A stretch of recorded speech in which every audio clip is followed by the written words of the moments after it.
Class is now in session. I am Professor Hockey, and today we're discussing Game 2 of the regular season for the San Jose Sharks as they took on the Anaheim Ducks and lost by a score of 2-0. The Sharks tonight were looking to improve on some of the positive aspects that they showed in that first game against St. Louis, while also attempting to avoid some of the bigger issues that they had against the Blues, and I thought tonight's results were a bit of a mixed bag.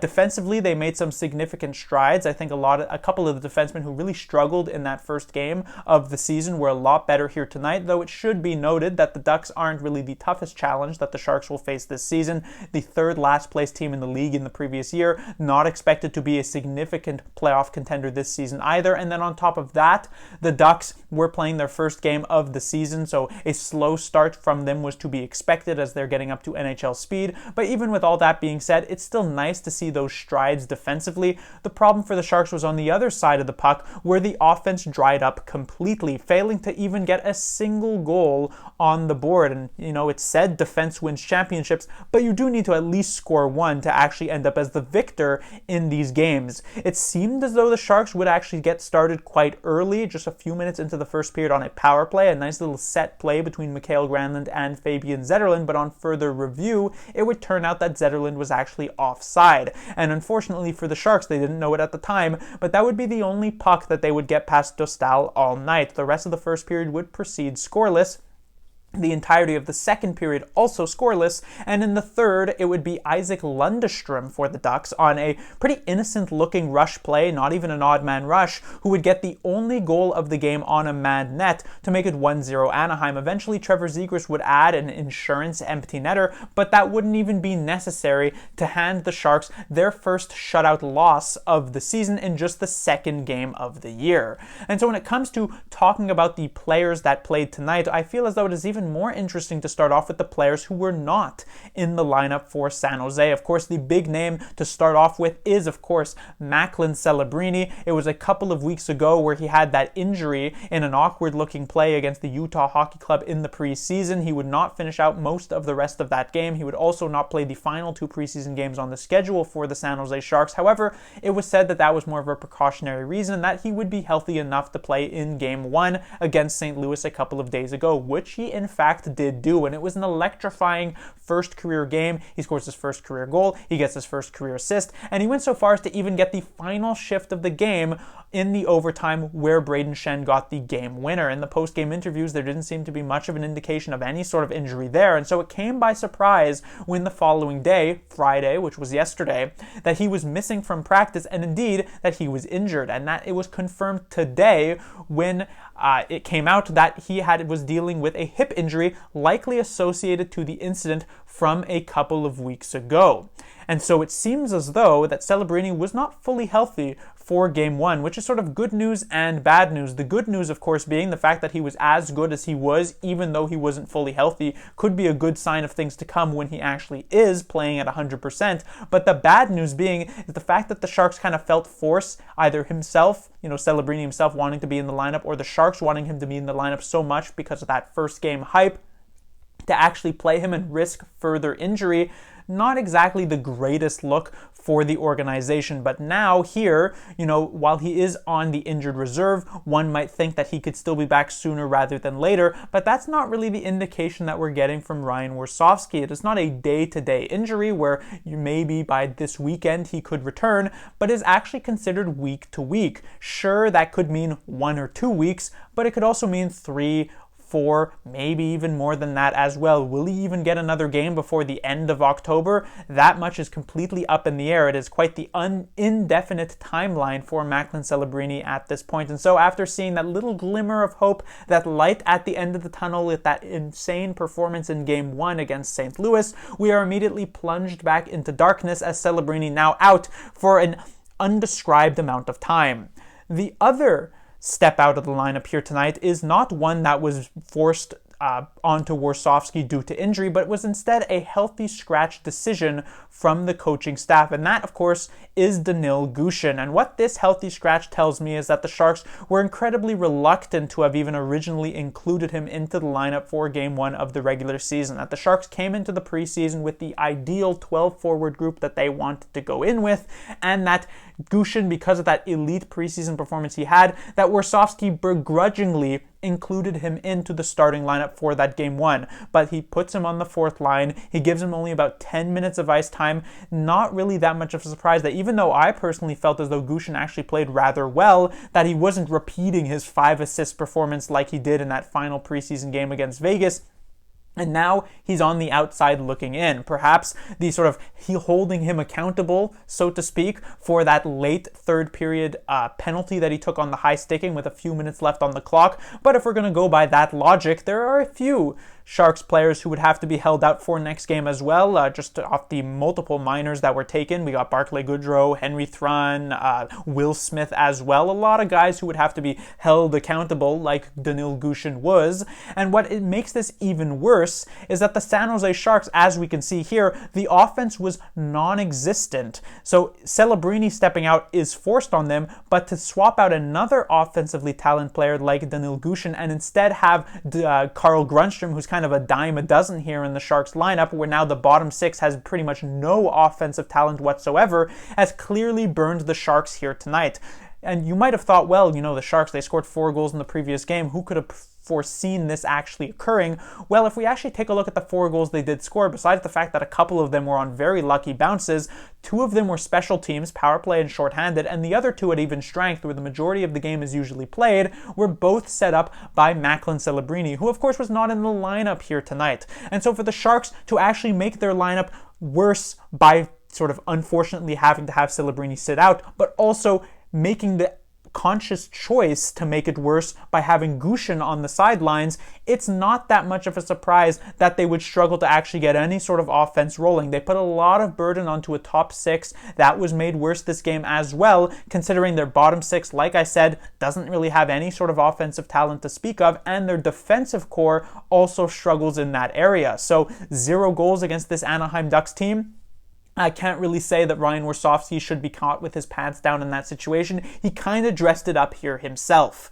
But now moving into the players to talk about. We have the top line of Eklund, Granlund, and Toffoli. This was the step-in for Celebrini, the number 1 center in the previous game. Granlund moves up from second-line wing to this position, and Granlund had a very slow start to this season with that first game. He was really not all that effective against St. Louis, but here tonight he was a much, much better player. Felt as though he was all over it. I thought he was probably the Sharks' best forward on the night, really skating quite well, looking for those play setups, and while never actually connecting on anything and never actually getting past Dostal except for on that power play set play that got called back, I still really appreciated what Granlund was able to do, looking a lot more like the player that the Sharks saw from him for the majority of last season. And it's very important for Granlund, not only for the Sharks to, have him play well, but of course, Granlund may be looking to get a trade this season on the final year of his contract. It's going to be difficult because the Sharks do not have the ability to retain any money on such a contract, but if he plays well enough,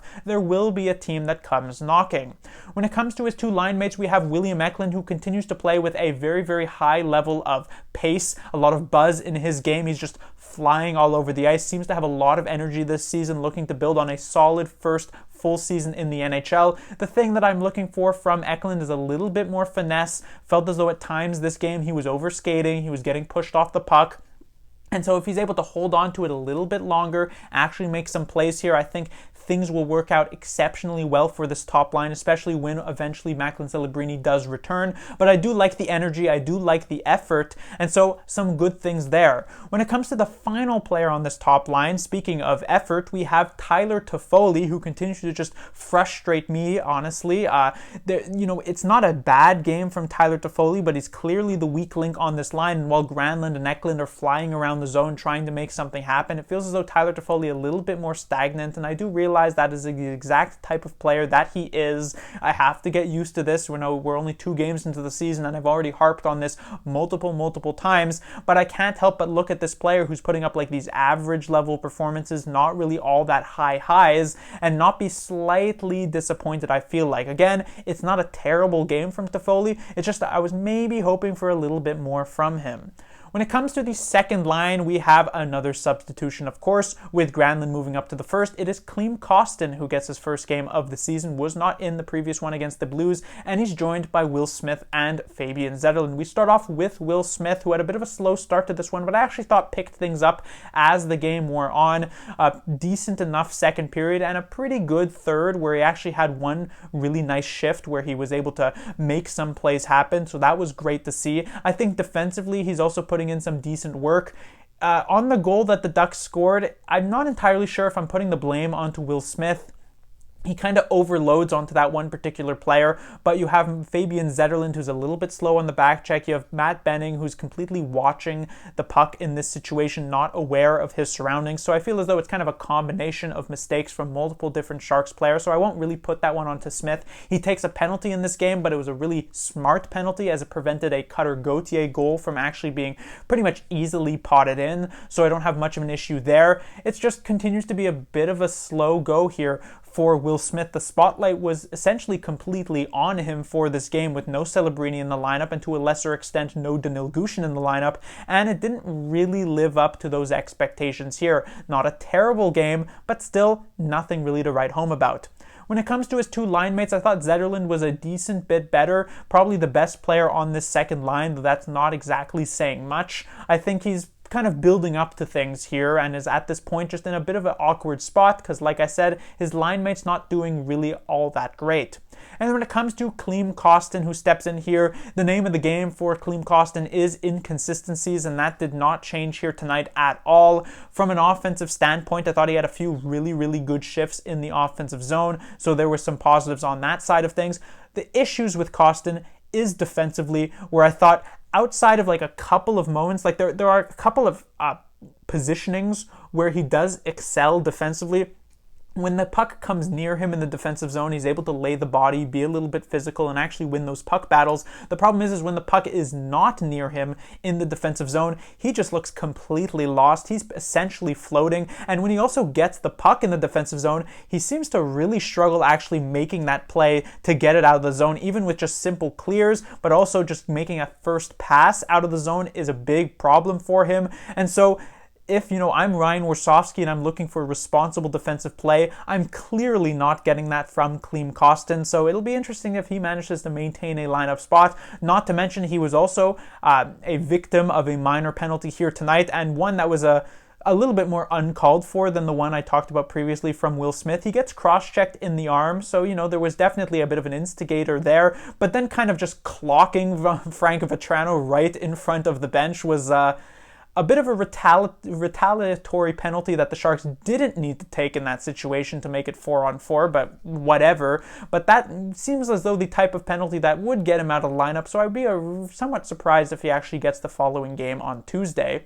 When it comes to the third line, we get to the bottom six now that, like I mentioned, doesn't really have a lot of offensive buzz to it. The third line continues to be honestly rather solid for the Sharks from a just general game standpoint. Cunnin, Wenberg, Goodrow all being relatively solid, but again, the offense isn't really flowing here. I thought Wenberg was a decent bit better than what he was at in the previous game against St. Louis, though not by that significant of a margin. I do think Goodrow saw some pretty big strides. I didn't really like his game that much against St. Louis, but here tonight I thought he was a good bit better. Still not outstanding, but definitely rather solid. And then with Luke Cunnin on the other side of things, I thought he slowed down slightly from the previous game, not looking nearly as good, but generally, like I said, it was an average game from this third line. But when you're kind of struggling to actually get some offense, this isn't really the third line that you want to be sending over the boards. It's not one that's really going to get those goals on the board. When it comes to then the fourth line, it is yet again one that's not expected to really be super productive, though having said that, they actually had a couple of chances. They probably had one of the closest calls outside of the actual goal scored by Zetterlund in this game. I think it was in the second period where there was a big struggle in front of the Ducks net for a good 5 to 10 seconds before it finally got cleared away. The fourth line was involved in that. There's also a nice little floater saucer pass from Barclay Goodrow to break Dellandrea on a breakaway. I thought Dellandrea actually showed some really good speed here tonight. That's been his major calling card throughout much of the preseason for the San Jose Sharks. Solid defense, but also some good speed. So that should keep him in the lineup. Nico Sturm, I thought, was really impressive, in particular on the penalty kill. I thought he was all over the ice in that area. I think the Sharks killed 5 penalties in this game, which was really, really nice, and Nico Sturm played a huge role in that, so he's been very good to start this season. On the other hand, Carl Grundstrom, clearly the weakest link on this fourth line, not looking nearly as impressive. As I said, I would have personally had Danil Gushchin in this role. I don't know why he was not in this role. Perhaps they really wanted to get Carl Grundstrom in. I wouldn't think that that is a necessity at all here, considering, like I said, he's kind of a dime a dozen player. He's pretty much plays the exact same way as a Sturm, as a Dellandrea, as a Cunnin, as a Goodrow does. You would think you'd want a little bit of an extra element into your bottom 6, but I guess I'm not an NHL coach, so who am I to say? When it comes to the defensive side of things, like I said, the Sharks a lot better in this area than they were in that previous game against St. Louis, where they gave up 22 shots in the first period, and that really starts with that Sharks top pairing, Wallman and Ceci, who were already quite good in the previous game against St. Louis. They were clearly far and away the best defensive pairing that the Sharks had that game. Continued that here tonight. Cody Ceci, who I was somewhat hesitant about when the Sharks actually acquired him in that trade with the Edmonton Oilers for Ty Emberson, I've really appreciated in these first 2 games. He's been really quite solid for San Jose. It's early, and the Sharks haven't faced off against great teams. St. Louis might not make the playoffs. The Ducks likely won't make the playoffs. So once the Sharks actually get to the really tough teams on the schedule, for instance, on Tuesday when they face off against Dallas, that will be the true test to see what the Sharks are going to get out of Ceci. But if he's looking to play himself into a trading position by the deadline, like I mentioned earlier on with Granlund, it is a very strong first couple of steps for him in that. When it comes to Jake Wallman, I thought he was also quite solid defensively, made a few really nice plays, had that great poke check on Trevor Zegras to disrupt in that area, a good physical winning battles in the defensive zone. Not a ton shown offensively, which I think is what a lot of people, including myself, were hoping to see from Jake Wallman, but at the very least, as a defenseman, he's showing good defensive play, so you can't be really all that disappointed with him. Very good first pairing thus far for San Jose. On the second pairing, this is where the strides defensively were made. Both Ferraro and Ruda really struggled in that first game against St. Louis, but were a lot better here tonight. Not really too much to say. Not quite at the level of Ceci and Wallman, but getting there for sure. On the third defensive pairing, there were definitely still some issues, I would say. Matt Benning has really not looked great to start this season. Personally, if we're going by an accountability situation, like I mentioned earlier on with Danil Gushchin, considering Benning was the major mistake maker on both the second and third St. Louis Blues goals in that first game, and with Jack Thompson, who was actually called up earlier today, I actually thought Thompson might step in, but I guess when it comes to veteran players, they are given chance after chance after chance. That is the case here with Benning, and while he was better than Game 1, he still wasn't all that great. The same would go for Henry Thrun, who continues to show, I can't even say it's necessarily inconsistent, because what we've seen in these first 2 games has just generally been bad. There really hasn't been much good from him, except for maybe in a power play situation. I thought he looked okay when he was on the extra man here tonight, but at even strength, not super impressed. And then finally, we get to the goaltender Vitek Vanacek. Obviously, a better night than what we saw from the previous one against the St. Louis Blues coming from Mackenzie Blackwood, but to be fair, the Sharks were worse defensively in that first game, gave up 40 shots compared to tonight, where Vanacek honestly wasn't challenged all that much. The Sharks were the better team, I felt, for the majority of this game, even though they would end up coming out on the losing side of things, and Vanacek wasn't pushed all that hard. This one goal that he actually let into Lundestrom was one he could have perhaps actually made the save on, which maybe would have gotten this to like a 0-0 overtime type of game, but can't really still blame him either. One goal let in is usually really good for a goaltender. It's just the Sharks gave him 0 goal support. But that will do it for this review. The Sharks will be back in action on Tuesday. They'll be facing off against the Dallas Stars, the first real challenge of the season, and yet the Sharks still remain winless. Hopefully they don't end up going with like 11 straight losses as they began the previous season, but with Danil Gushchin not playing these games and Macklin Celebrini on the sidelines with injury, the lineup isn't necessarily that much better than where it was at last year. Class dismissed.